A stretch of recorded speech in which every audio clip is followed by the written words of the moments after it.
അത്രയേറെ വേദനിച്ച ഒരമ്മയുടെ ഹൃദയം. സ്വന്തം മകൻ നഗ്നനായി കുരിശിൽ ഒരു കുറ്റവാളിയെ പോലെ ചെയ്യാത്ത തെറ്റിന് മരണശിക്ഷ ഏൽപ്പിച്ച് പെടഞ്ഞ് മരിക്കേണ്ടി വന്നത് കാണേണ്ടി വന്ന നിസ്സഹായയായ ഒരു അമ്മയുടെ ദുഃഖം, അത് നമ്മൾ ഒരിക്കലും മറന്നു പോകരുത്. അത് നമ്മൾ ആ ഒരു സ്ഥാനം അവിടെ വെച്ചാണ് ഈശോ പറയുന്നത്, സ്ത്രീയെ ഇതാ നിന്റെ മകൻ, യോഹന്നാനെ ഇതാ നിന്റെ അമ്മ എന്ന്. അപ്പൊ ചിലരൊക്കെ പറയുന്നത് ഞാൻ കേട്ടിട്ടുണ്ട്, അവൻ സ്ത്രീയെ എന്ന് വിളിച്ചു എന്ന്. പല പ്രാവശ്യം സ്ത്രീയെ എന്ന് വിളിച്ചു, അതൊരു താഴ്ന്ന രീതിയിൽ വിളിച്ചതാണ്. പക്ഷെ സ്ത്രീയെ എന്ന വിളി ആക്ച്വലി ഒരു ലോഡഡ് ടേം ആണെന്ന് ഞാൻ പറയും. ഭയങ്കര ഒരു ലോഡഡ് ടേം ആണ് സ്ത്രീ. ഇവിടെ ഏത് സ്ത്രീയാണ്? സത്താനെ പരാജയപ്പെടുത്താൻ ഏദനിൽ വെച്ച് ദൈവം നിശ്ചയിച്ചുറപ്പിച്ച സ്ത്രീ, അല്ലെ? സ്ത്രീയുടെ സന്തതി സർപ്പത്തിന്റെ തലയെ തകർക്കുമെന്ന് പറഞ്ഞ സ്ത്രീ. വെളിപാടിൽ നമ്മൾ കാണുന്ന സൂര്യനെ ഉടയാടയാക്കിയ സ്ത്രീ, അതായത് വിജയിയായ സ്ത്രീ. ആ സ്ത്രീയാണ് കാൽവരിയിലും നമ്മൾ കാണുന്നത്.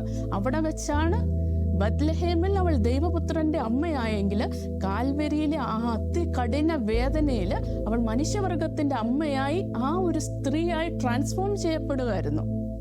സോ ദാറ്റ് സ്ത്രീ is A very loaded term. നമ്മൾ പറയുന്ന പോലെ താഴ്ന്ന ഒരു ഡെറഗേറ്ററി അല്ല, ഡെറഗേറ്ററിക്സ് കൂടുതലല്ല, പക്ഷെ ഒരു താഴ്ന്ന എന്നൊരു രീതിയിലല്ല, അല്ലെങ്കിൽ ഒരു റെസ്പെക്ട് കുറവിലല്ല സ്ത്രീ, അല്ലെ?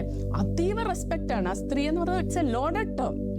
അപ്പം ആ സ്ത്രീയാണ് വെളിപാടിലെ സ്ത്രീ. അപ്പൊ ആ വെളിപാടിലെ സ്ത്രീയെ കൂടി ഒന്ന് പരിചയപ്പെടുത്തണം എന്ന് ഞാൻ ഇന്ന് വിചാരിക്കുമായിരുന്നു. അപ്പൊ നമ്മൾ ആദ്യമേ ആർക്ക് ഓഫ് ദ കവനന്റിനെ കുറിച്ച് പറഞ്ഞായിരുന്നല്ലോ, അതൊരു ടൈപ്പോളജി ആണെന്ന്. അപ്പൊ വെളിപാടിൽ നമ്മൾ കാണുമ്പോൾ അത് ശരിക്കും ഭയങ്കര രസമാണ്.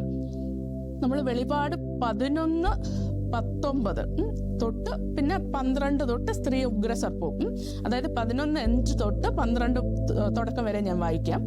അപ്പോൾ സ്വർഗത്തിൽ ദൈവത്തിന്റെ ആലയം തുറക്കപ്പെട്ടു. സ്വർഗത്തിൽ ദൈവത്തിന്റെ ആലയം തുറക്കപ്പെട്ടു.